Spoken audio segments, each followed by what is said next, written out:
We always saw Crosstown as the potential of being a bigger brand than just a donut brand or single product focus. I don't think there's a culture I identify with when it comes to eating. I love all sorts of food and being exposed to it since quite early, which is lucky. Always had plans for things and there was always an excuse not to do them. Almost the pandemic removes that excuse. So accelerated a lot of the thinking and ability to push through. We've not only just survived as a business or businesses through the last 18 months, but actually thrived, which has been a massive achievement for the team. There's always a nervousness of failing or not succeeding in that concept or that new product launch or whatever it is. When you remove that, you go, well, we've got nothing to lose, so let's just push on with things.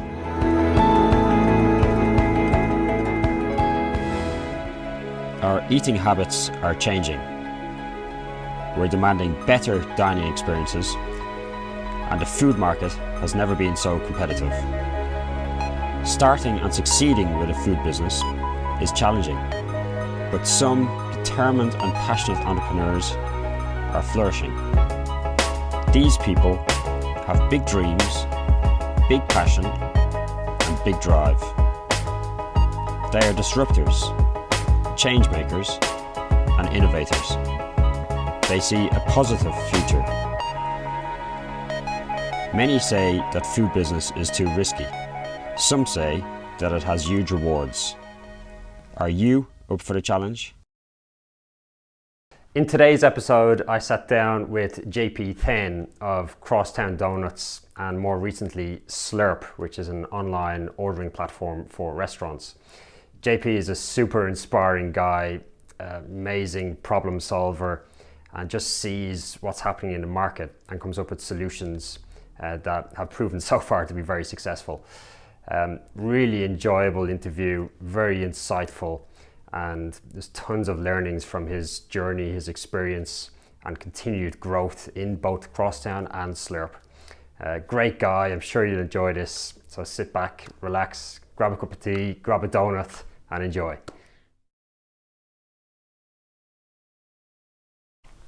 So JP, obviously been a crazy 18 months with pandemic. That's one way of putting it. Yeah. I'd love to start off just with, I guess, how you personally have kind of got through it and survived. And I know you've been busy and there's lots of initiatives that you've done and been very successful, I think, all things considering. And we'll come to that in a bit later in the interview, but how have you dealt with it and how are you kind of feeling now about the whole thing? I'm pretty tired. No, I think I guess reflecting on it, and we're obviously still not out of the woods with it, putting my head down and achieving some of the things that we always pushed forward in many senses. It was like we always had plans for things and there was always an excuse not to do them. Almost the pandemic removes that excuse. So accelerated a lot of the thinking and ability to push through. So I feel like in both businesses we've like broken down a lot of barriers, and on a personal front that means you're sort of always going, always on. I think the difficulty has been that you haven't been able to have any sort of transparency as to what the future or what the next week holds even. And that's quite taxing, right? You're sort of always on the edge as to what's going to happen next week, what's the next bit of news that's going to disrupt things. But I think it also like proving to myself that I always thought I was pretty resilient, and I think I've definitely proven that to myself that it'll take a fair bit to shake me. And overall really happy with what we've achieved, to be honest, because I think we've not only just survived as a business or businesses through the last 18 months, but actually thrived, which has been a massive achievement from the team. Absolutely, very good. And just speaking to some other guests we've had on, I think it was quite common that they almost went into autopilot, but also that they kind of, I guess they were forced to kind of survive in a sense, and look at opportunities or pivoting or just finding ways to keep going and to get through it. Yeah, you So don't have an something option. You felt, You don't really have an option. You've got to. It's kind of at that moment where you've got, well, look, there's nothing else to lose, because when you're faced with something so brutal as forced closures or seeing that revenue sort of drop off because your shops can't open, you're literally at that point where you're like, well, what can we do? Sure. And I remember that day actually. There was a really, I mean, everyone will say it was a really bad week, right? When things started to unfold, and I remember talking to Adam, who's my business partner at Crosstown, and we were like, it was Adam who said, it's like, what about doing this grocery box? And at the time I was like, well, literally, what else have we got to lose? We've got the supply chain, we've got the infrastructure, like the CPU, we've got logistics, we've got a great brand, we've got the website to push things through. And we came up with this thing called the Crosstown Collective in a matter of like 24 hours and hacked together the offering. And I remember standing on top of a ladder in the bakery trying to take a photo of like fruit and veg and a box of donuts, and I was like, what am I doing? Like, what is this? And we sort of like, the price is this. We didn't even really sort of cost it up properly, and we just put it online. It was such as like a knee-jerk reaction, but in a positive way. I think it was, it involved Sean from the Estate Dairy and Marcus from Miller's Bakery, and everyone was sort of sat in a room for like half an hour and we're like, well, what else have we got to lose? So let's give it a shot. Sure. There's no downside in not doing this. Yeah, that's fantastic. It's such quick and sharp thinking, I think. But I think that the mindset of being like, there's nothing to lose, that rarely comes in a business. Sure. So you're better off just trying something, even if it doesn't work. You're trying different ideas out. Yeah, I think as I think other founders might relate to this, is that there's always a nervousness of failing or making not succeeding in that concept or that new product launch or whatever it is. When you remove that, you go, well, we've got nothing to lose, so let's just push on with things. Yeah. Things can happen really, really quickly. Yeah. And for us, we were very quickly reacted to what was going on, and we managed to survive through that initial period and keep ourselves busy and the team busy. It wasn't our plan to become, a mini Ocado, but that's what happened for a few months, and that was fine. That's what got us through to the next phase. Sure, fantastic. So let's go right back to the beginning. And I know just from reading up about you in terms of growing up, so born in Edinburgh, moved to Australia. So I think there's lots of advantages to that in terms of opening your mind up to different cultures and cuisines, businesses, and so on. But tell us about that, I guess, the early stages of your life, essentially, and early memories of food or entrepreneurship that you can remember. And I guess the advantages of that mixed background as well. Very diverse background in many senses. My parents were born in Singapore. They moved over to Edinburgh in Scotland when they were relatively young. They spent about 25 years there. So I was born there along with my two elder sisters. Quite a strange bunch we are, because my parents, so my dad's got a very neutral accent. My mum's got a Singaporean accent. My elder sister's got an English accent. My second elder sister's got a Scottish accent, and I've got an Australian accent. So you get us around the table and we're like the oddest family in the world. Yeah. And we're all Chinese, of course. So everyone's like, what is this family? So I think, growing up, quite a diverse mix of food, right? It's influenced by Southeast Asian cuisine, but also Western cuisine. So I don't think there's a culture I identify with when it comes to eating. I love all sorts of food and being exposed to it since quite early, which is lucky. Singaporean food, Malaysian food, Western cuisine, like there's so much flavor and diversity there. I think a big thing was sharing, particularly in Asian culture, putting food in the middle of the table and then all picking at it. That's something that I remember from quite an early age of always doing. Okay. Which is not so Scottish in many senses. Yeah, can't say I eat too many deep fried Mars bars or anything when I was a kid. Yeah, and then Australia, look, there's some great produce over there because it's got that climate where a lot of things grow there, and great seafood as well. You know, I'm allergic to shellfish, which is a big disadvantage when you're there, but love fish, and yeah, again, it's got a lot of Asian influence. So a lot of great Thai, Vietnamese food in Australia. So I think there's not really one cuisine that I identify with. Sure. It's the fact that there's a global melting pot. Sure. And enjoy all sorts of food. Exactly. But again, I think that open mind and the exposure to all of those different things, surely it's kind of helped you then in your journey to... Definitely. I think with, when I think about Crosstown, and then when I had that sort of initial idea, I was actually in New York, and so I moved to London, and I've had this strange sort of challenge of finding a decent coffee, and being an Australian, you kind of grow up drinking good coffee, and it's very accessible. And in London, it was kind of like you'd look up best flat white in London, and it'd come up with sort of 3 cafes in Soho, and you're like, there's like 10 million people in this city. Why is there such a limited supply of specialty coffee shops? So that was something that was quite interesting. I was like, yeah, there's a bit of a gap here. Like, surely there's someone doing a concept that you can scale. And then when I went to New York, I think the pace, the energy, the diversity of food was so amazing.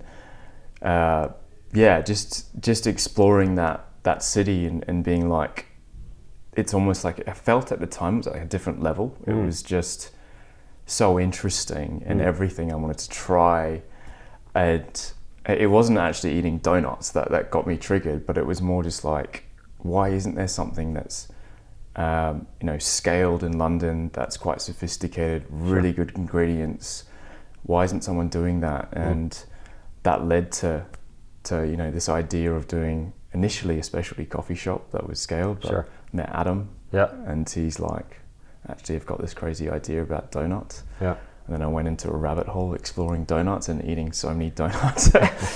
Adam went off to the US and to try things, and I sort of started to build the concept of Crosstown. Makes sense. And where do you think the entrepreneurial spark then came from? Because I know you studied economics and you had an early career doing consulting and so on. But where did that initial spark come from? A restlessness and boredom, I have to admit. I studied economics and finance and did it for 5 years, and came out of that, got a job as an economist in a consultancy, and it was 2006, 2007. It was just before the financial crisis, and I remember, starting this job. And it was a property consultancy. It was very specialist into property economics, and having studied it for 5 years, you'd hope you know something about what you're doing.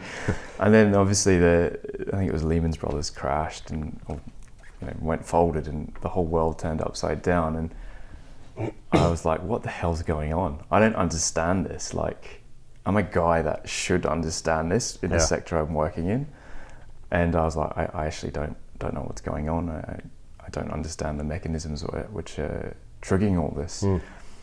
So that was an eye-opening experience. I think it was a bit of a reality check as well. So I managed to keep my job. The team shrunk by about 80% over the 3 years I was there. So it was a baptism of fire of how to keep your job as a graduate, and became quite efficient of things. But I really was quite bored, I'll be honest. And I was relatively good with spreadsheets and numbers, but didn't feel like I wanted to do that for the rest of my life. So tried to use the other side of my brain, and always felt I was a bit more creative, and really made an active play to do that by picking myself and moving up to London. Makes sense.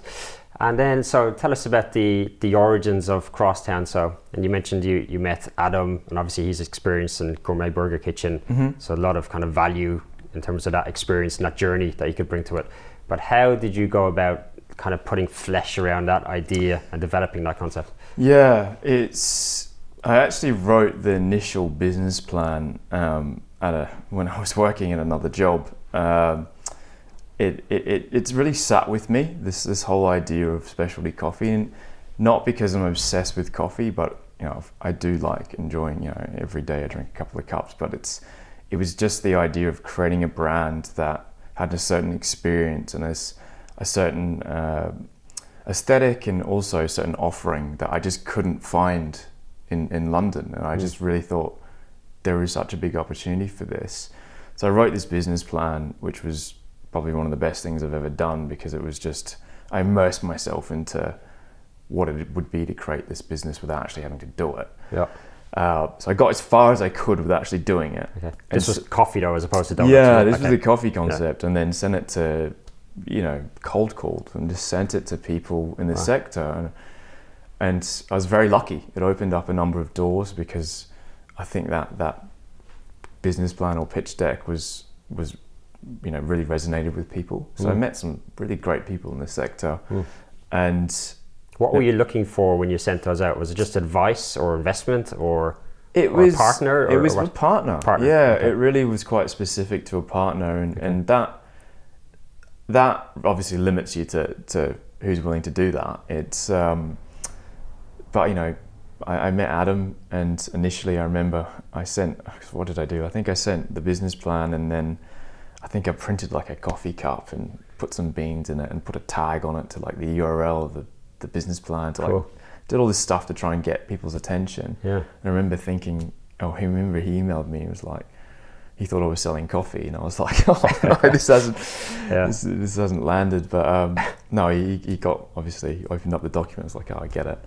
And we met, and long story short, we got to know each other over the course of 6 to 9 months, and we just got along, right? We really started to understand each other and build that trust. Sure. And that concept evolved to what is Crosstown. Okay. And the name Crosstown actually comes from one of the buses that I saw in New York, the Crosstown bus that just goes around the city, and you can jump on it for free. I don't know if it still does that, but I remember thinking that's quite an interesting name, and it was inspired by that trip in New York. Very cool. Yeah, and it's not something we sort of say publicly, but it does have some origins there from being inspired from that city. Very good. And in terms of the partner side of things, so you actively sought out a partner. Why were you looking for a partner, and did you have kind of like criteria that you're looking to kind of tick off in terms of that? Yeah, I think and it's still one of the biggest bits of advice I give to people, is that if you can partner up with someone who offers something different and is someone that you can trust and has the same work ethic, you should really consider it. Okay. I was looking for someone who really had sector expertise. Like, I wasn't kidding myself, right? I was a kid who grew up in Australia, did economics and finance, worked as an economist, and was trying to start a hospitality concept. Like, what credibility did I have there? Sure. So someone who'd been in the sector, ideally in London, who understood all the things that I didn't, and someone who was more of a foodie as well. Like, let's be honest, I wasn't the guy who was going to create a lot of the flavor profile of the concept, but I could pull together the brand, the business, and be very strategic. So that was pretty obvious to me that I needed to find someone who could be my counterbalance. Sure. Very hard to know what type of person that you need, right? But it's like a marriage, really. It's more in a marriage, right? Yeah. It's so important that you pick that right partner. Yeah. And when I think about it, we're so opposite in so many ways. We're at different stages of our life. Like, he's got kids, I don't. He's older, a little bit younger, although I don't feel it anymore. It works so well because of that. I think finding someone who's too similar would be the wrong move. Sure. And I think that's why after 8 years plus, it's still a very, very strong, healthy relationship. We lean on each other considerably for different parts of the business, and we know our strengths and weaknesses very well, and that's allowed us to really grow the businesses and thrive. Really. Makes sense. It's fantastic. I guess having that open mind as well, and the collaborative approach that you're kind of recognizing each other's strengths and weaknesses and areas of focus. Definitely. And just working together kind of in collaboration. Yeah, there's no egos, right? It's a shared goal. It's a shared vision. It's I think it's also really important that the work ethic, we both have a pretty relentless work ethic in making sure that we want to push the boundaries and achieve things. And if, again, talking about the last 18 months, without that mindset, we wouldn't be here, right? Sure. That business would be gone. So I think that's been really important to making the partnership work and for it to be healthy, to be honest. Sure, makes sense. Okay, so let's talk about the product then. And I think it's fair to say it was quite unusual, and I mean in a good way, when you started, and you could say disruptive or changing the sector in a sense. So obviously the donut sourdough based, and then you use interesting ingredients, some seasonal ingredients and interesting combinations. How, first of all, or why did you decide to take that approach, and then how did you develop the product? Yeah, sure. I think if you look at the sort of back of the napkin business plan, if you had to summarize it, it was brilliant produce, fresh product. Can you sell a box of donuts for 35 quid? It was that sort of premium element. Is the market ready for something like that? We saw a lot of benefit of creating a product that was, of course, delicious, right? It looked beautiful, but could be really utilized in different moments. I think that was really important for us, is that you as an individual could go in, get a coffee and donut, sit there, enjoy it, great, 5-10 minute experience. You could also get a box for the office, someone's birthday, make a bit of hype, brilliant. Could use it for catering an event. So there was a lot of ways that we could see the product working. So when we sort of thought about it, it was like, if we're going to be a premium product, it's got to be fresh, it's got to be handmade, it's got to be unique. So the ingredient has always been, what's the best produce we can get. The bakery operates every single night of the year. So from sort of 7 p.m. onwards to the early hours of the morning, the product is being made, and then it's distributed from our bakery in Battersea to all the different locations. So having that quality first mindset has sort of shaped the operations in many ways. Look, we're a scratch bakery, so things are done very manually in many senses, which is harder in many senses, but I think it's really resonated with customers. They really understand and they can taste the difference. So when it comes to flavor development, I think using the seasonal produce, so if it's summer, what are the fruits that are available for going into winter? What are the flavor profiles of Christmas? It's ginger, it's spices, etc.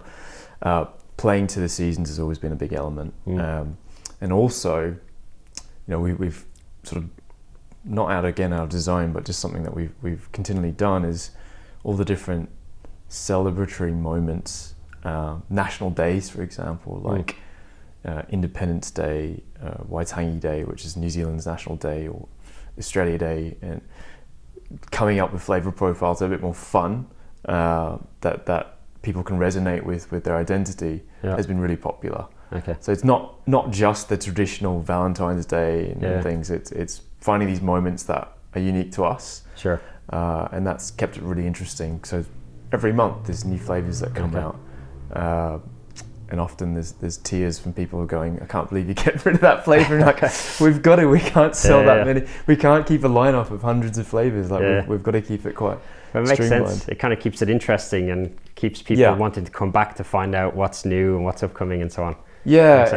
And the whole sourdough, base was really, I won't credit myself for that. That's Adam and the guys, and it was about how do we create a dough that's got texture, it's got a strong crumb. We didn't want to create something that was almost like light and airy and would disintegrate in your mouth, which was quite the standard for the mass market. It's like we want people to actually taste it, and started working on this sourdough hybrid, and it took a long time, but got there in the end. And it's become our USP now, right? Okay, very good. And I guess there's a balance to an extent, because first of all, you still need to do volume, obviously, so still relatively mass market, because it's relatively low selling price. I know it's premium in donut world, but still volume's important. Yeah. So that level of innovation in terms of ingredients and flavor profiles and combinations, I guess is important, because you don't want to intimidate people or make it too wild and wacky that people just don't want to risk that and purchase that. So is that something you consciously think about when you're developing recipes? Yeah. I think when you design a flavor, you've got to think about how many steps there are to it. Okay. Right. So if you're making something with a compote filling, a glaze, a crumble, an extra topping, and then finishing it with a hand piped cross, we got to think about that as how many sets of hands does that go through to get out the door, and is it worth doing that step and creating that extra level?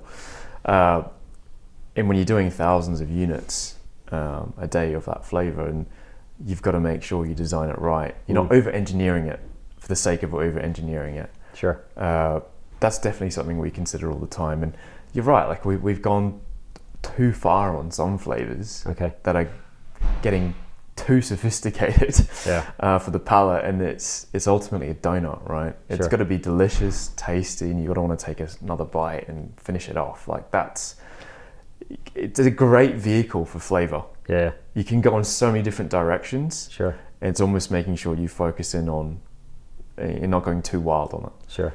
People still love the classics, right? Vanilla, chocolate, cinnamon, like those flavors will never go out of fashion. Sure. Very good, very good. It sounds like you've got a great balance between those kind of staples like the chocolate. Yeah, we call them, internally there's the classic flavors, which are ones that are very rarely shifted from the menu. Yeah. Like you can't take away a chocolate truffle ring. Like, I mean, it would be madness. Yeah. And then you've got the ones that are more seasonal that you play around with, and then the special days, which come and go quite quickly. Sure. Okay, makes sense. And you mentioned then you started in the market. I think it was Leather Lane. You started initially in 2014. I guess it was for testing and validating at a low cost.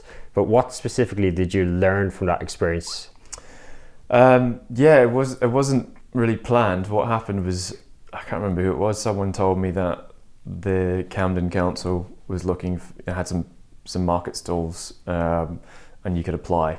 So we did so, and then we got a pitch, and we're like, okay, we've got to make some donuts. We've got to get ready for a launch. And we were renting, I think there was a catering company, and it was had a spot between 11 p.m. and 8 a.m.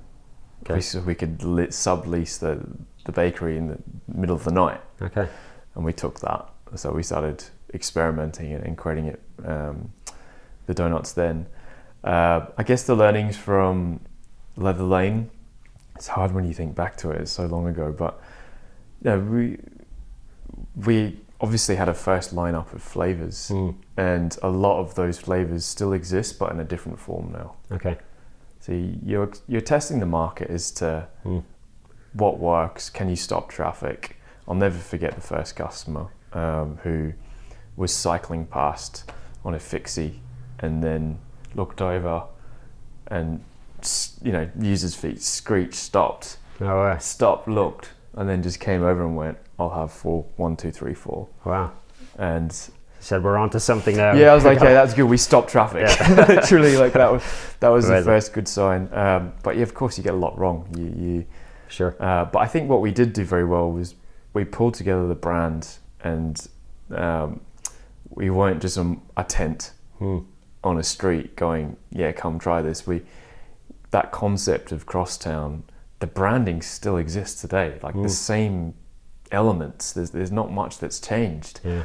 I think pulling that whole experience together was really important, and it's almost a framework that you'd created. Yeah, it's all those little touches. Like I remember we were the first on the street to accept card.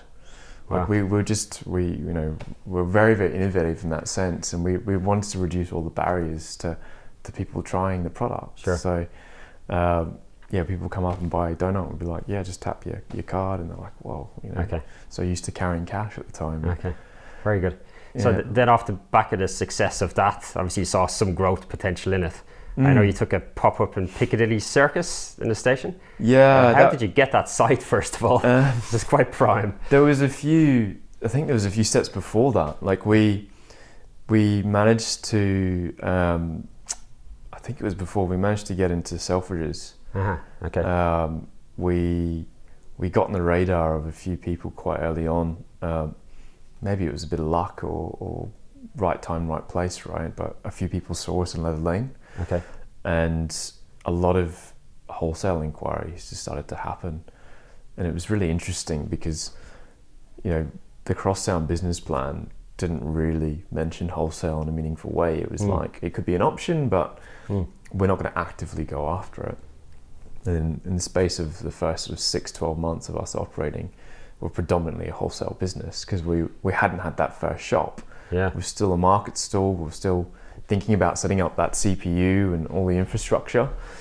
And then we got these inquiries from Selfridges and all these great independent coffee shops. And we ended up, you know, having to buy a few vans and recruit logistics drivers and almost start distributing our product. Okay. To get the name out there. Sure. It was a way of us sort of getting Crosstown out there without having our first shop yet. Makes sense. And we were looking for that first shop. The opportunity for Piccadilly Circus came up. It was a 6-month pop-up from memory. And the idea was really to try and pair donuts with drinks. So bringing together that specialty coffee and you know, sweet treat element. Could we stop traffic? Again, the same principle. Yeah. We thought if you could do it in Piccadilly Circus, it's a very busy station. Yeah. People are sort of wanting to get out the door. You know, if we could do that, then we were onto something, and it was really successful. Okay, fantastic. So and just going back to, excuse me, just going back to getting recognised. So looking back now, do you put that down to kind of the online brand and social media, or the product, or even Adam's background, kind of? I think it's definitely the product and the brand. Like, you know, it's not the Adam and JP show. Like, it's nothing to do with us. We feel Crosstown stands up in its own right, and you know, we're not out there saying that it's JP and Adam's Donuts. It's not that. It's Crosstown. So I think the effort we put into creating a really unique product, but was still very accessible. The fact that the brand was different but interesting and quite sophisticated. You know, purposely, we made things black and white to be quite neutral. Sure. We found that a lot of the sweet treat market was dominated by pinks and purples and is extremely, you know, feminine. And we're like, why is that the case? Like, does it have to be that way? No, let's rip up that rule book and go a different direction. And I think that really resonated with people. And like, we're 50% females, 50% males buy the product. It's very split. Okay. But I think the brand is quite masculine in a way and quite sleek. Sure. And I think that's really been an important part of maintaining that. Okay. And helping you stand out from the crowd, I suppose, as well. Yeah, it's weird, isn't it? Black and white standing out in the crowd. Yeah, yeah. Exactly. It's really not, but Yeah. in this sector, I think it does. Yeah. Sure. Okay, makes sense. So then you obviously had a solid foundation and something that clearly had potential to grow, and you've done phenomenally well over the last few years. How has that growth journey been? I know you have a diverse kind of selection of revenue streams and so on, but how has that journey of growth been over the last few years? I guess COVID aside. COVID aside, I think we always saw Crosstown as the potential of being a bigger brand than just a donut brand or single product focus. And we always had desires to go into other sweet treats, you know, cookies, ice cream are two obvious ones, and soon to be chocolate as well. So making that leap from just donuts to other you know, sweet treat elements was one. I think also the leap from being what we call an original sourdough donut to vegan sourdough. That was a leap as well, and that was really dictated by our customers. If you would go into, say, our Brick Lane shop and you're sitting there with your friend and you're vegan and you're watching your friend eat a chocolate donut, you're like, that's not fair. I want to eat that as well. So we got told, constantly, it's like, hey, when are you releasing a vegan line? So we started working on a vegan sourdough, which again was a huge innovation and trialing and erroring. And it's amazing because that makes up at least half of our product line now. Wow. And it doesn't matter whether you've got a vegan diet or not. If you want to try that donut, it's going to be as delicious as what the original are. So setting that standard really high again has been really important. And we ended up opening up a vegan shop in Marylebone, opposite Selfridges. So there's been that aspect of you've got a plan, but you've got to deviate for the different movements that are happening in food. I wouldn't, veganism is not a trend; it's a movement, and we've got to make sure we adapt to that. So things like that, the new product line extension, and then the big one is as you said, having multiple channels or being omni-channel. I feel very strongly about this, that's the major change the sector, the hospitality sector is facing. And it's been completely accelerated by the pandemic about not being reliant on just one channel and having that diversification. Crosstown's been very lucky that it's had that mindset. So whether it's own retail, wholesale, online orders, catering, it's had those strings to its bow. So it's been able to navigate the toughest time by being able to fill the different channels. Shops go to zero, but online came up. And that's been really important too. Yeah, I completely agree. I think it's essential these days. One single revenue stream, but the way the world is changing so quickly, it's too fragile, essentially. Yeah, and we've been at the forefront of that. We were always so progressive as a brand, like being that first market stall to take card payments, being one of the first shops to go cashless, being one of the first brands that could do on-demand delivery direct from our website. Like that innovation's really kept us on our toes, but at the forefront. And now what we're seeing is, people want to engage with Crosstown. They want that Crosstown experience. And I think as an operator, the product, the brand, and the customer, the most important parts. You don't want to disintermediate yourself from that customer. You need to make sure you're engaged with them, whether it's in premise or through online. And that's something that's happening now in the sector, where people are realizing actually having a digital channel, having a website that does something more than just allowing you to look at some pictures is really important. So how do you actually engage with the customer? How do you allow them to transact and buy from you? And how do you start thinking about what you sell online, which could be very different to in-premise? The sector's going through this shift now where it's traditionally sat with, say, marketing or even ops, and now they're starting to hire digital teams. That's a huge shift that's happening, and I'm really excited by that for what that opens up.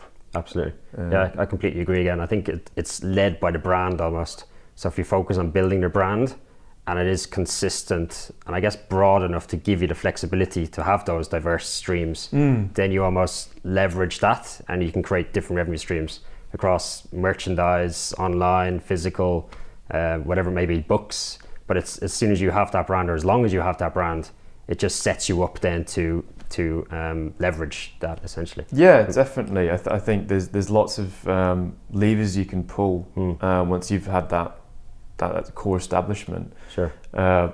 It's taken a long time though. Like Crosstown's, coming up to 8 years old. It doesn't happen overnight. It's something you've got to keep working on and building on and maintaining that quality level, right? It's got to start with the product. And that's something that we always remind ourselves that we've got to maintain that level. Okay. And in terms of then the growth plan, in terms of like, do you have a vision that you're working towards, or like a very structured plan that you're kind of taking step by step? Hard to be structured after the pandemic. Yeah. But no, I think we accelerated a lot of our plans. Going back to that point about we've got nothing to lose, that led us to doing ice cream, doing cookies, really pushing the online offering. Like we ship nationwide now. I remember so many times going, okay, I've got to work on the packaging for how we ship a really delicate product with the glaze, and it lands into Edinburgh and it's completely fine when they open up the box, and it's got to be there in 24 hours because it's a fresh product. And always going, too hard basket. I'm not going to deal with that today. Okay. But when we had, when during the pandemic, we were like, we've got to face up to it, let's do it. Yeah. And it was amazing to sort out that packaging, do the test runs, and being like, yeah, this actually works. We can get this product next day, pre-midday. It looks perfect. We've worked on the packaging to get that point. Let's give it a shot. Yeah. That acceleration of thinking has really helped us. I think now, looking forward, it's what can we do outside of London? We've been very London-based. We're opening up a shop in Cambridge. There are other territories we're looking at: Manchester, Bristol, Brighton, Bath, Oxford. The obvious places where we can see Crosstown existing with a physical premise. We think we can keep pushing the online offering. We've started to build menus for online that are very different to in-premise. I mean, gifting is a huge element of what we do as well. So that will continually just evolve. Okay. I think the other aspect is we do feel like the Crosstown brand is strong enough now that we could exist in CPG, so consumer packaged goods. Okay. And we think chocolate is an obvious stepping stone for us. So stay tuned, because that's something that we're working on and been working on for over a year now. Okay. And we hope to get that launched in the coming year or so. Interesting. It sounds like you're really adopting to the current market and kind of the circumstances around it. And I guess now moving to your other business, Slerp, is probably a good example of that. Yeah. So tell us about that. How did that come about? Like, where did the idea come from? And then how did you get that off the ground?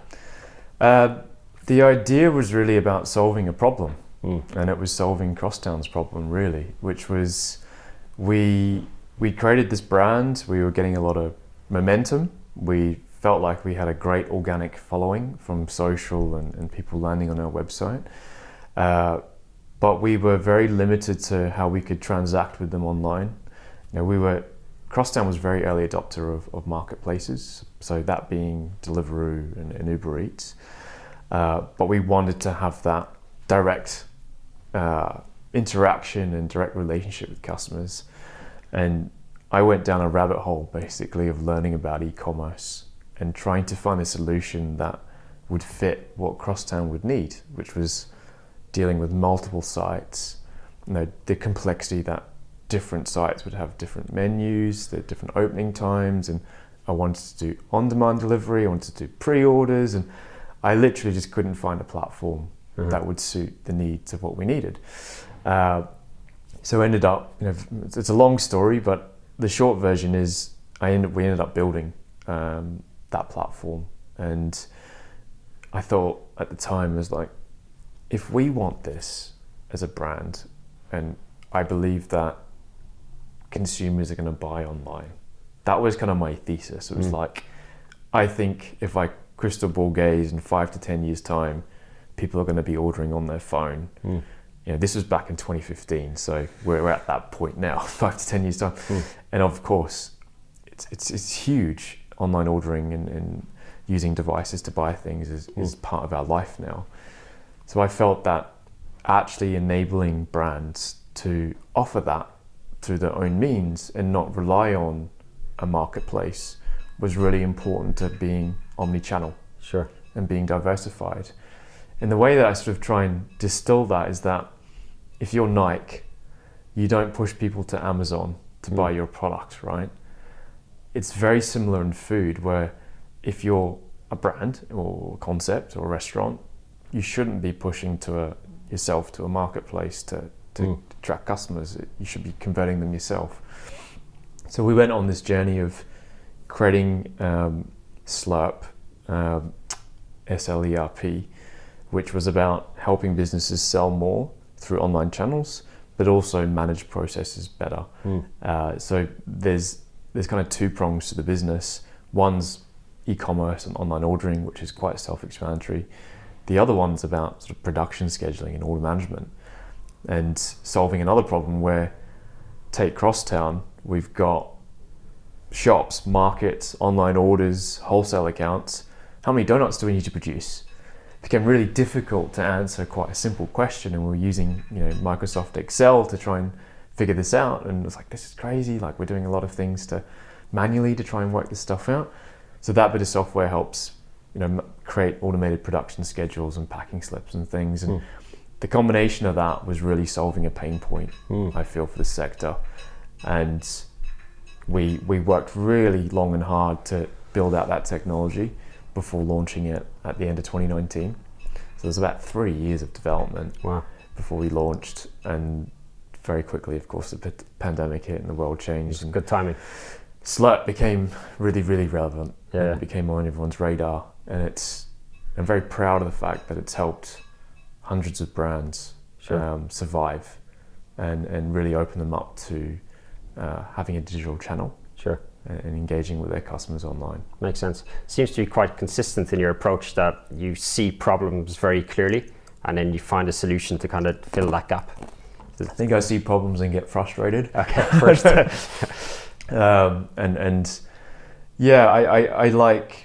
I do like to make things efficient, and I felt this was a bigger problem than just a Crosstown problem.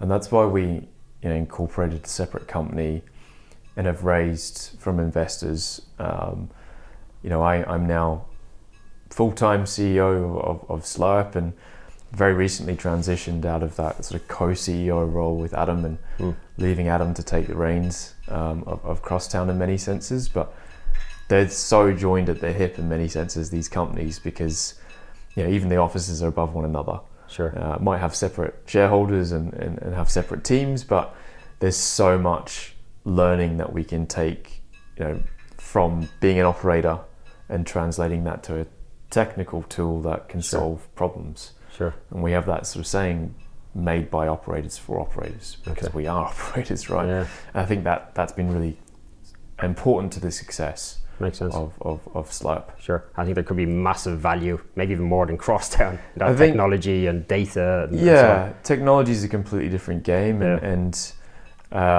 what's a donut guy running a tech company? That's it's quite an odd mix, but I think it suits my personality as well, and the way that I think.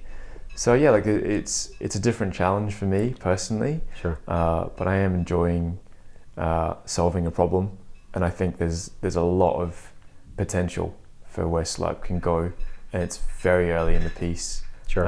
So lots of opportunity, but equally so much opportunity still for Crosstown. I still believe fully in that brand, and I'm looking forward to growing both businesses. Okay. And you mentioned your roles and kind of your shift of roles with yourself and Adam. I guess from early days where naturally you're super hands-on, standing at the market stall, developing a brand yourself, literally. How has that journey been, like, from that point through the growth and getting the infrastructure and people throughout the organization, and now with Slerp as well? How have you found that whole journey? It's pretty challenging. It's continuous change. You've got to get comfortable with being uncomfortable. I think at the start, you're a jack of all trades, right? You do everything. You're a logistics driver, you're a market stall operator, you're a guy developing the brand, you're producing donuts, you're doing whatever you need to do just to get off the ground. And as you scale, you obviously need to put people in place who you need to trust and empower. And I think both of me and Adam's style is to be quite empowering, or very empowering, to be honest, and give a lot of rope. I think that's been really important to our success, because you can't do everything. Yourself, obviously, stating the obvious here, but you can't control everything. Sure. And So it's letting go. yeah, letting go in a controlled manner and making sure that there's the systems and processes in place so that it doesn't all crumble. Sure. In many senses. I think the biggest learning for me personally has been the management of people. I think, you know, Crosstown's got 100 and lost count, 100 something over staff, and Slerp itself has got 50, 60 staff. It's a lot of people to manage. You've got to make sure that you're giving, you know, how are you making sure that those people are passionate about what they do? How do you make sure that they want to get up each morning and make a difference to that company? Sure. How do you keep them happy? And that's, I'll be honest, it's completely evolving as we speak. Like the idea of flexible working and all the different things that you need to offer up. We all just have to pick up the news each day and see what big company is offering a week off for mental health, or will let you work overseas a month each year, or it's work from home and these are all the perks. And we've got to adapt. Even as SMEs, we've got to make sure we listen to the market, listen to our staff, and making sure that we, you know, we're not stuck in our ways. And that continuous change with people is something that I find, you know, definitely a challenge. Like you've got to make sure that you're on top of it. Sure. And that's not really to do with the strategy of growing a business, right? That's very much about managing the brain power and the people in there to make things happen. Absolutely. And like you said, it's constant, like it's never ending. Stops. So how do you deal with that, like personally? You don't sleep, you know. Really? Okay. No, and okay, I think I said it before. You've got to empower the senior management, the middle management. Sure. You've got to make sure you're continually giving context and communicating. Yeah.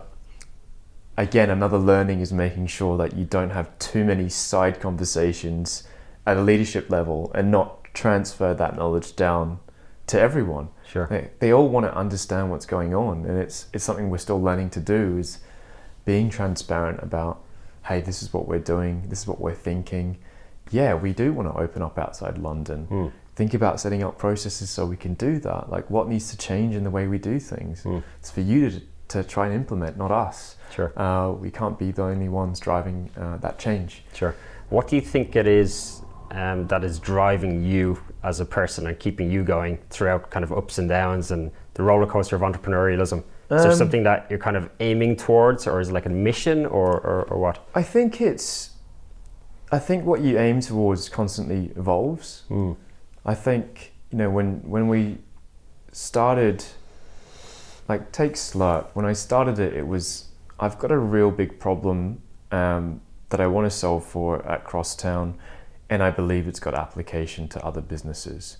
That then changed to, you know, I want to provide a great opportunity for staff to thrive in a startup and solve a big problem, to how do we take this business international? Like, there are steps along the way, and I don't think there's one specific thing each time one overarching thing that is stuck in my mind. It continually changes. Okay. Some people will be different, right? Some are always going to be driven by like this huge mission. I think we've been quite flexible as to how that mission or how that vision changes. Sure. But still with a common thread, right? Yeah. So I don't know, what keeps driving me. I think I like to see change, positive change, innovation. I still see huge amount of potential. I think that's where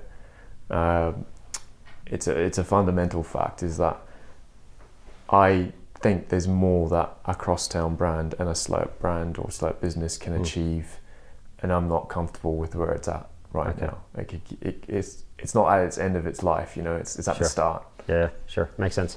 And in terms of keeping up with the market and staying ahead, I guess you're continually doing a lot of research around the world and staying on top of what's happening in terms of like in the broadest terms, in terms of the market, in terms of the world, politics, and so on. Is that something that's very important, do you think? I'm just naturally interested in what's going on. I'll be honest. I'm quite curious, and the digitalization of hospitality is such an interesting topic, and the trends that you were seeing around the world, I just read about it because I'm curious about it. Okay.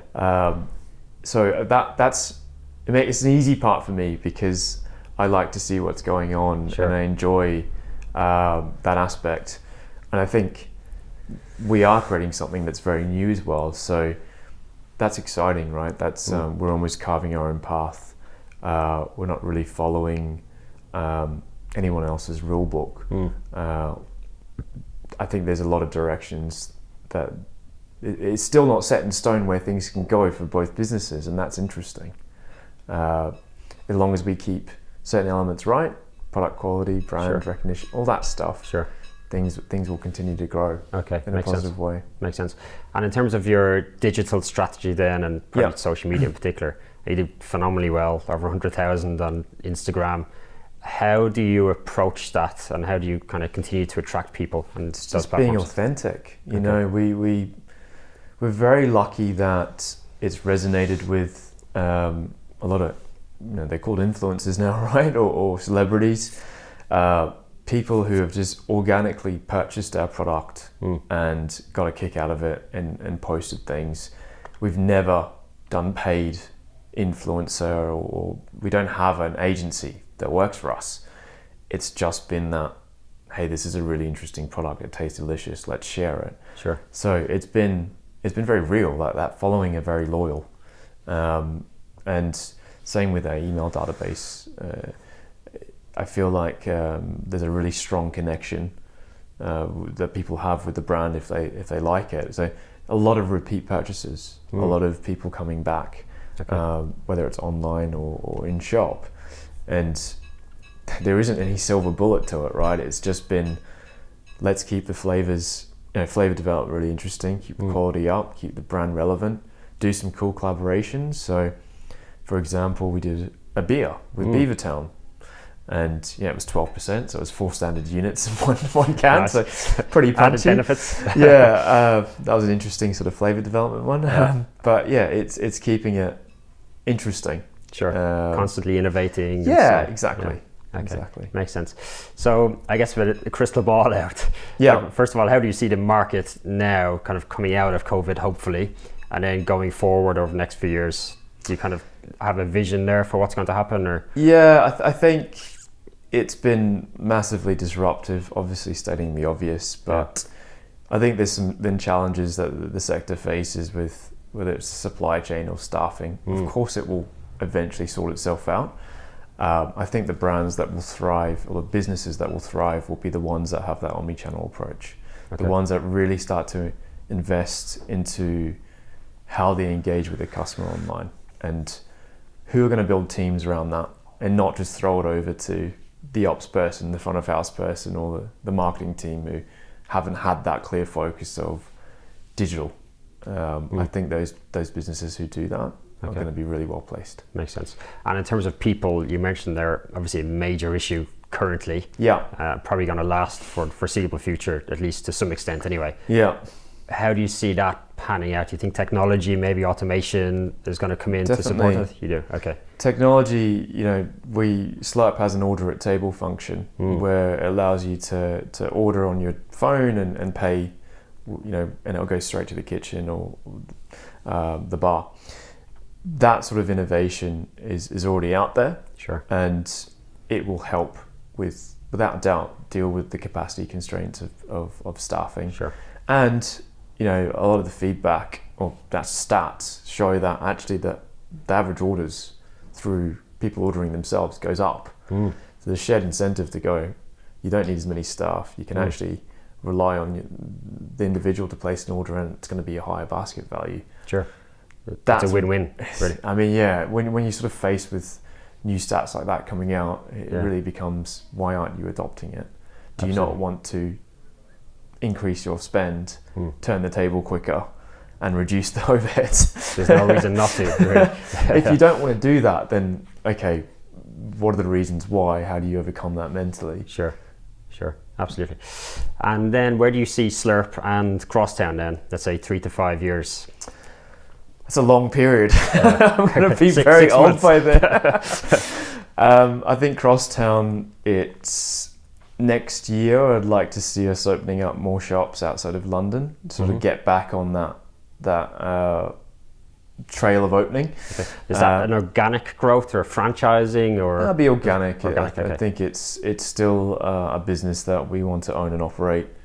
I think some of those areas I said, like Manchester, Brighton, Bath, Bristol, Oxford, be nice to knock some of them on the head next year. I think in terms of what we're going to do at Crosstown, other than what we're doing now, chocolate will be the big one, the big push. Rest of the stuff we'll just try and keep the quality high, right, and keep doing what we're doing. Okay. Slerp, it's going to be about really innovating still, making sure we build out those digital tools to suit all the different businesses, and if all goes well, we will hopefully launch into a new market geographically. Tech's a bit more scalable in that sense, but really at the moment it's about focusing on building the team. Okay. Yeah. Okay. Getting the foundations strong. Yeah. To grow. It's a very early stage business still. Very exciting. Sounds Yeah. amazing. Great. Yeah, definitely. Very good. So I'd like to finish off just in terms of advice for somebody maybe watching this and maybe they have an idea brewing and they're looking to launch something. Don't do it. I'm joking. You mentioned obviously partner for Yeah, sure, very, very definitely. important. But any other kind of critical elements to focus on, you would say? Partner is the one that I really think is so important because it's tough and you need to be able to lean on people that you can trust and depend on.